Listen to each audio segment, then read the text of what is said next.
నేను మీ ప్రస్తుతం మనతో పాటు పండిట్ బంగారా శర్మ గారు ఉన్నారు. సార్ నమస్తే.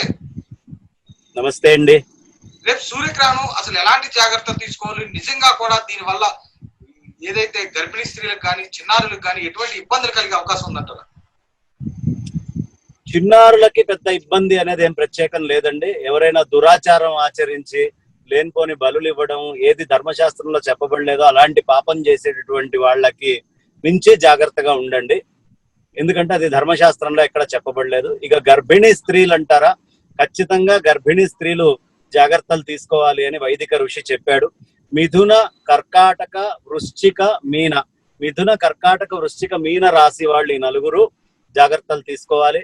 వాళ్ళు చక్కగా జపం చేసుకోవాలి, అనుష్ఠానం చేసుకోవాలి. గ్రహణం పట్టే ముందు స్నానం అందరూ చేయాలి, గ్రహణం విడిచిన తర్వాత స్నానం చేయాలి. తినేటటువంటి నిలవ పచ్చళ్ళు, నీళ్ల ట్యాంకు వీటిల్లో ఒక దర్భపుల్ల వేసుకోవాలి. ఇదంతా ఋషి చెప్పినటువంటి సంప్రదాయం. చక్కగా అది వేసుకోవడము, దానికి యోగ్యమైనటువంటి పనులు పట్టు స్నానం, విడుపు స్నానం ఇవి చేసుకోవాలి. ఇది తీసుకోవాల్సిన జాగ్రత్తలు. ఏ టైమింగ్స్? రేపు మధ్యాహ్నం 2 లోపు భోజనం చేయాలన్నారు, మళ్ళీ 3:30 10:27 మొదలవుతోందండి. 10:27 నుంచి 1:57 దాకా ఉంది. మధ్యలో పూర్ణమైనటువంటి సమయం అంటే జపం బాగా అనుష్ఠానానికి నడి మధ్య సమయం 12 to 12:30 అని ఉంది. కాబట్టి 12 to 12:30 జపం చక్కగా చేసుకోవడం ఇంకా మంచిది, పూర్తిగా చేయలేని వాళ్ళు. బాల వృద్ధ ఆతురాణం, బాలులు వృద్ధులు రోగగ్రస్తులైన వాళ్ళు వీళ్ళు ఎవరైనా ఉంటే వాళ్ళు మాత్రం కాస్త 9 లోపల భోజనం చేయొచ్చు. మిగతా వాళ్ళందరూ 2 తర్వాతే భోజనం చేయటము అనేది.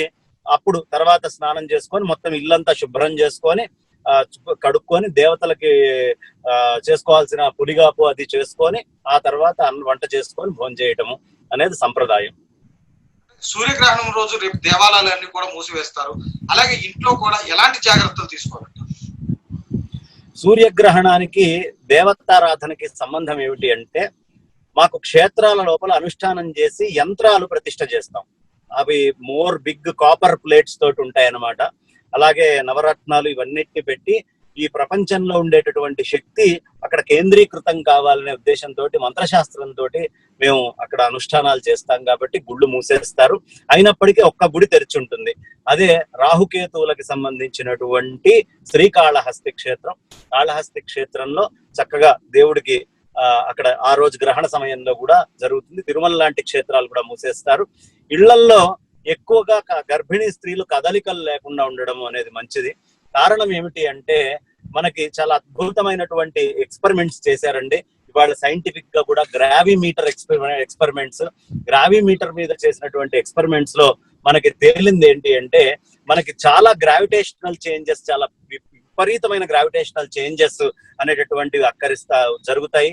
దీనికి డూవల్ అనే ఆయన 1994లో, 95లో మిశ్రా అనే ఆయన, వాంగ్ అనే ఆయన 1999లో చైనా ఆయన కూడా దీని మీద ప్రత్యేకం పరిశోధనలు చేసి చాలా విశేషమైనటువంటి గ్రావిటేషనల్ ఇంపాక్ట్స్ ఎస్పెషల్లీ ఆన్ సూర్యగ్రహణం నాడు ఈ భూమి మీద ఉంటాయని సైంటిఫిక్ పీర్ రివ్యూడ్ అండ్ ప్రపంచము అగ్రీ చేసినటువంటి సిద్ధాంతం ఇది. అందుకనే మనకి సముద్రం లోపల కూడా మిగతా అప్పటికంటే కూడా చాలా విశేషమైనటువంటి ఆటుపోట్లు ఇవన్నీ కూడా మనకి జరుగుతూ ఉంటాయి. సముద్రంలో బాగా ఉవ్వెత్తుని రావటం, లోపలికి బాగా కుచించుకొని పోవడం, ఈ లక్షణాలు. మంది కూడా 70% బాడీ తోటి, వాటర్ తోటి నిండి ఉన్నటువంటి బాడీ మొత్తము లోపల మనకి సెల్స్ లోపలికి కూడా వెళ్ళి వాటర్ ఉంటుంది. కాబట్టి డెఫినెట్ గా గ్రావిటేషనల్ ఇంపాక్ట్ బాడీ మీద ఉంటుంది. అందుకనే మీకు ఆస్ట్రోనాట్స్ ని పైకి పంపించేటప్పుడు గ్రావిటేషనల్ ఇంపాక్ట్ కి వీళ్ళు తట్టుకోగలరా, 1 లో ఉంటే ఎలా ఉంటారు, 0.8 లో ఎలా ఉంటారు, 1 దాటితే ఎలా ఉంటారు, ఇలాంటి ల్యాబ్స్ ని మనకి భూమి మీద పెట్టి కూడా చూపిస్తారు. ఈ గ్రావిటేషనల్ ఇంపాక్ట్స్ కనుక కింద పడిపోవడం అనేది జరిగితే మన బాడీ లోపల muscular and bone alpha B1 alpha B2 అని చెప్తారు. ఆ రిపోర్ట్స్ వల్ల తేడా వస్తుంది. బేబీని కడుపులో క్యారీ చేస్తూ ఉంటుంది కాబట్టి తల్లి అంత వెయిట్ ని, అది మజిల్స్ కి సంబంధించినటువంటిది కాబట్టి ఎక్కువ మూవ్మెంట్స్ ఇచ్చి మజిల్ మీద ఇంపాక్ట్ పడకుండా చూసుకోండి అనే సిద్ధాంతము. అయితే ఇవన్నీ సైంటిఫిక్ గా చాలా రీసెర్చ్లు జరగాలి. అయినప్పటికీ ఇది మాకు ఋషి చెప్పాడు కాబట్టి, ఋషి చెప్పినటువంటి సంప్రదాయం ఈ ప్రపంచంలో మొట్టమొదట ఈ గ్రహణాన్ని చూసినటువంటి వాడు ఋషి. ఏనాడు మనకి ఐన్స్టీన్ గారు ఆయన యొక్క థియరీని చెప్పక ముందు మనకి అట్లాగే థామ్సన్ గారు ఆటమ్ ని డివిజన్ చేయటం ఎట్లా అనేది చెప్పక ముందు, ఈ లైట్ కి సంబంధించినటువంటి రే మీద రీసెర్చ్లు జరగనటువంటి నాడు, గెలీలియో గారు టెలిస్కోప్ అనేది కనుక్కోక ముందు నాడే మనకి గ్రహాలకి మధ్యలో డిస్టెన్సెస్ ని క్యాలిక్యులేట్ చేసి గ్రహాల యొక్క ఇంపాక్ట్ భూమి మీద ఎలా ఉంటుంది అని చెప్పిన సంస్కృతి మనది. ఒకవేళ మనకి తెలియదు అని మనం అనుకోవాల్సిన పని లేకుండా అద్భుతమైనటువంటి గుళ్ళు అంటే సైన్స్ ని ఆర్కిటెక్చర్ తోటి కూడా ఇంటర్లింక్ చేస్తూ మనం హంపి వెళ్తే హంపిలో అద్భుతంగా కట్టినటువంటి గుడి సూర్యుడు ఎటున్నా దాని నీడ ఇన్వర్టెడ్ ఇమేజ్ ఒక ఎకరం దాటి పడేట్టుగా, మన ఛాయా సోమేశ్వర ఆలయంలో ఛాయని ఎలా బంధించి తీసుకొచ్చి పెట్టచ్చు, ఏ విధమైన ఆర్కిటెక్చర్ ఉంటే ఆస్ట్రోనామికల్ గా ఉండే చేంజెస్ ని బట్టి కన్స్ట్రక్షన్స్ ఎలా చేయాలి అనే విషయాన్ని కూడా మన పూర్వీకులు తెలుసుకున్నారు. నాసా నుంచి కూడా ఇవాళ అథెంటిక్ గా అఫీషియల్ ఇన్ఫర్మేషన్ సైంటిస్టులు భారతదేశానికి వచ్చి కడపయాది నెంబర్ సిస్టమ్ ఏంటి, పంచభూత సంజ్ఞ ఏంటి, ఈ పూర్వీకులైనటువంటి ఆర్యభటుడు వీళ్ళందరూ ఎలా చెప్పారు, ఆర్యభటుడు ఫాలో అయినటువంటి నెంబర్ సిస్టమ్ వేదాల్లో చెప్పబడింది ఏదుంది, ఇవన్నీ కూడా నేర్చుకుంటున్నటువంటి తరుణం. కాబట్టి ఖచ్చితంగా మన ఋషి మనకి చెప్పాడు, ఆయన దర్భపుల్ల వేసుకోమన్నాడు. ఒకవేళ దర్భపుల్ల వేసుకోవటం ఎందుకు అని ఎవరైనా అడగచ్చు. దర్భపుల్ల వేసుకోవడం వల్ల సైంటిఫిక్ గా నాకు ఈ దోషాలు వస్తాయని కానీ, నాకు ఈ కష్టం వస్తుందని కానీ ఎక్కడా చెప్పబడలేదు, ఏ సైంటిఫిక్ రీసెర్చ్లు జరగలేదు. కాబట్టి సైంటిఫిక్ రీసెర్చ్లు జరిగి నేను వేసుకునేటటువంటి నా ఆచారం వల్ల పక్కవాడికో ఎదురువాడికో ఏదో ఇబ్బంది వస్తుంది అనుకున్నప్పుడు నా ఆచారాన్ని నేను మార్చుకోవాలి, కానీ అలాంటి ఇబ్బందులు ఏమీ లేవు, జాగ్రత్తగా చేసుకోమన్నారు. పూర్వం పంచాంగంలో సూర్యగ్రహణం అప్పుడు సూర్యుడిని చూడకూడదు అని మన పూర్వీకులు చెప్పారు. ఇవాళ అదే సైన్స్ చెప్తోంది, నేకుడ్ ఐ తోటి సూర్యుడిని చూడకండి, కళ్ళ మీద ఇంపాక్ట్ ఉంటుంది, దానికి తగ్గటువంటి ఫోటో ఫ్రేమిక్ గ్లాస్ పెట్టుకోండి. ముందు చూడకూడదు అని చెప్పిన వాడు ఋషే కదా, తర్వాత కదా సైన్స్ లో వచ్చి ఈ కండిషన్ లో అయితే చూడొచ్చు అని చెప్పింది. అప్పుడు ఆ గ్లాసెస్ అవైలబిలిటీ లేదు కాబట్టి చూడొద్దు అని యూనివర్సల్ గా డిక్లేర్ చేయడం జరిగింది. ఆ సమయంలో ఇళ్లలో కూర్చోండి, పిల్లలకి ఇంకా సెన్సిటివ్ గా ఉంటుంది కాబట్టి బయటికి వెళ్ళి సూర్యుడిని చూశారనుకోండి, మీరు వద్దు ఎళ్ళన్నా తిరుగు అని రోడ్డు మీద వదిలేస్తే ఆ కంటికి పెట్టుకొని చూడొచ్చు, వాడు కోతి వేషాలు వేస్తూ తీసి పైకి చూడొచ్చు. ఎప్పుడైతే ఆ రేస్ మన కంటి మీద పడతాయో కళ్ళకి ఇంపాక్ట్ ఉంటుంది. కాబట్టి మన పూర్వీకులు చెప్పినటువంటి జాగ్రత్తల్లో గాని, మన పూర్వీకులు చెప్పినటువంటి ఆచారాల్లో గాని ఎక్కడా దోషం లేదు, అన్ని జాగ్రత్తగా ఆచరించడానికి యోగ్యమైనవి. చిన్న పిల్లలు ఏ సమయం నుంచి ఏ సమయం వరకు బయటికి వెళ్లకుండా ఉంటే మంచిది అంటారు? అంటే ప్రత్యేకంగా వెళ్లకుండా ఉంటే కాదండి, మీరు కళ్ళకి జాగ్రత్తలు తీసుకుంటే పంపించండి. కానీ మనం జాగ్రత్తలు తీసుకోకుండా వెళ్ళొచ్చు అని చెప్తే ఆ సైంటిస్టులు చెప్పారు వాళ్ళు చెప్పారని వాడు బయటికి వెళ్ళి పైకి తలెత్తి సూర్యుడిని చూసే అవకాశం ఉంది. కాబట్టి ఆ సమయంలో మనకు అంత జాగ్రత్తలు చెప్పారు. అందరూ కళ్ళకు అద్దాలు పెట్టుకునేటువంటి స్థితిలో ఉండరు.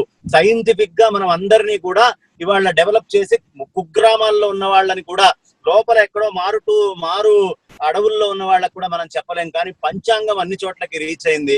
మన పెద్దలు చెప్పారా గ్రహణం అప్పుడు బయటికి వెళ్ళొద్దు అని, వాళ్ళు బయటికి వెళ్లకుండా ఉంటారు. దానివల్ల అది బెనిఫిటే కానీ నష్టం లేదు. కాబట్టి జాగ్రత్తగా, అంతమందికి ఫోటో ఫ్రేమిక్ క్లాసెస్ ఇవ్వలేం కాబట్టి తగిన జాగ్రత్తల్ని గవర్నమెంట్ కూడా పిల్లలకి అందరికీ అందించాలి. ఏ రాసుల వారికి ఇబ్బందులు ఉండే అవకాశం ఉంది అంటే వాళ్ళు ఎలాంటి జాగ్రత్తలు తీసుకోవాలంటారు? ఈ రాసులు వచ్చేటప్పటికి మిథున, కర్కాటక, వృశ్చిక, మీన రాసులు, ఈ 4 రాసులు మిథునము, కర్కాటకము, వృశ్చికము, మీనము, ఈ 4 రాసుల వాళ్ళు కొంచెం అనుష్ఠానం చేసుకుంటూ జాగ్రత్త చేసుకోవాలి. ఎందుకు ఆ రాసులే అని చెబితే, మనము ఎప్పుడైనా గ్రహాలని ఇవాళ మోడర్న్ సైన్స్ లో కానివ్వండి, లేదు ఓల్డెన్ మన ఆస్ట్రలాజికల్ సైన్సెస్ లో కానివ్వండి, మనము ఏ నక్షత్ర పరిధి మధ్యలో ఏ గ్రహం ఉంది అనే క్యాలిక్యులేట్ చేసుకుంటాం. దాన్నే ఆసిలేషన్, ఏ ఆసిలేషన్ లో ఉంది అని మన వాళ్ళు చూస్తూ ఉంటారు. కాబట్టి ఆ కాన్స్టిలేషన్స్ ఏ కాన్స్టిలేషన్ లో ఉంది అని మనం చూసుకుంటున్నట్టుగానే పూర్వము వీడు పుట్టినప్పుడు ఏ కాన్స్టిలేషన్ లో ఏ గ్రహం ఉంది అని ఒక స్టాటిక్ ఫోటో, వాడు పుట్టినప్పుడు దాని గ్రహ స్థితి యొక్క ఫోటో తీసుకొని దానిని బట్టి ఫర్దర్ గ్రహాల నుంచి వచ్చే ఇంపాక్ట్ ఈ మనిషి మీద ఏముంటుంది అనే క్యాలిక్యులేషన్ తోటి మన ఋషి మనకి చెప్పి ఉన్నాడు. కాబట్టి అంత ఆస్ట్రోలాజికల్ పరిజ్ఞానం, వాళ్ళకి ఆస్ట్రోనామికల్ పరిజ్ఞానం ఉంది. కాబట్టి వాళ్ళు చెప్పినటువంటి విధానంలో ఈ రాసుల వాళ్ళకి ఈ పర్టికులర్ టైంలో ఉండేటటువంటి కాన్స్టిలేషన్ ఏది ఉంటుందో అది యోగ్యంగా ఉండదు, నెగిటివ్ ఇంపాక్ట్ చూపిస్తుంది, మనస్సు మీద ఇంపాక్ట్ చూపిస్తుంది, మానసికంగా వీక్ అయ్యే అవకాశం ఉంది. అందుకనే రీసెంట్ గా మనకి 2018 లో మిడ్ లో జరిగినటువంటి రీసెర్చ్ లో కూడా మన బ్రెయిన్ లో నుంచి కొన్ని హార్మోన్స్ రిలీజ్ అవుతాయని, ఎస్పెషల్లీ ఈ particular full moon and new moon days లో అవుతాయని, అప్పుడు స్లీప్ డిజార్డర్స్ ఇవి వస్తాయి. కాబట్టి బైపోలార్ డిజార్డర్స్ ఉన్న వాళ్ళు కొంచెం ఈ టైమ్స్ లో కొంచెం జాగ్రత్తగా ఉండాలని, ఇలాంటి రీసెర్చెస్ కూడా సైన్స్ లో ఉన్నాయి. కాబట్టి డెఫినెట్ గా మనం ఇమీడియట్ గా ఖండించాల్సిన అవసరం లేదు. 10 గంటల నుంచి 2 గంటల వరకు ఎటువంటి ఆహార పదార్థాలు తీసుకోకపోవడం మంచిదంటారా? 10 కంటే ముందు నుంచే తీసుకోకూడదండి. ఉదయం నుంచి మధ్యాహ్నం 2 దాకా. బాల వృద్ధ ఆతురులు, బాలులు వృద్ధులు కాస్త ఆతురతతో ఉన్న వాళ్ళు, ఆ డైజెస్టివ్ సిస్టమ్ వాళ్ళు ఇంకా తట్టుకోలేని పరిస్థితుల్లో ఉంటే తినచ్చు, కానీ మాక్సిమం ఖాళీ కడుపుతో ఉండడము అనేది ఈ రేస్ టైంలో మాకు ఆధ్యాత్మికమైనటువంటి సాధనలకి చాలా మంచిది. ఆ విధంగా తినకుండా జపం చేసుకుంటే ఫలితం ఎక్కువ ఉంటుంది అని మన పూర్వీకులు పెద్దలు చెప్పారు. గట్టి పోచన వేస్తారు కదండి భోజనం అంటే తిరు పదార్థాలలో, ఎందుకు అది మనకి మొదటి నుంచి ఒక ఆచారంగా వస్తుందండి. ఏ ఋషి అయితే మొట్టమొదట ఈ గ్రహణాన్ని దర్శించాడో ఆ ఋషి మనకి చెప్పినటువంటి ఆచారము. సైంటిఫిక్ గా దాని మీద పాజిటివ్ ఏంటి నెగిటివ్ ఏంటి అనే రీసెర్చ్ పేపర్లు మనకి ఏవీ లేవు. కాబట్టి మనకి ఏ ఋషి అయితే ముందు దర్శించాడో ఆ ఋషి చెప్పినటువంటి ఆచారము ఇవి వేసుకొని తిన్నాయన అన్నాడు. అది వేసుకోవడం వల్ల ఆర్థికంగా గాని ఏ విధంగానూ మనకేం నష్టం లేదు. కాబట్టి 2 దర్భపోచల్ని ఎవరైతే ముందు దర్శించారో, అంటే ఇంత ఖగోళ వింతని దర్శించిన అయినటువంటి విశాలమైన బుద్ధి జాతి చాలా గొప్పది కాబట్టి ఆయన చెప్పినటువంటి ఆచారంలో భాగం కాబట్టి మనం ఆచరించి తీరాలి. ఇప్పుడు సైంటిఫిక్ గా ప్రూవ్ అవ్వలేదు ఇదంతా కూడా, గ్రహణాలు ఇవన్నీ కూడా మనం సైంటిఫిక్ గా రాంగ్ అని ఎక్కడైనా ప్రూవ్ అయిందా? అంటే జన విజ్ఞాన వేదిక వాళ్ళు చెప్పేది ఏంటంటే ఇదంతా కూడా స్వామీజీలు చేసేటువంటి కుట్ర, అసలు గ్రహణాలు లేవు, ఏమీ లేవు.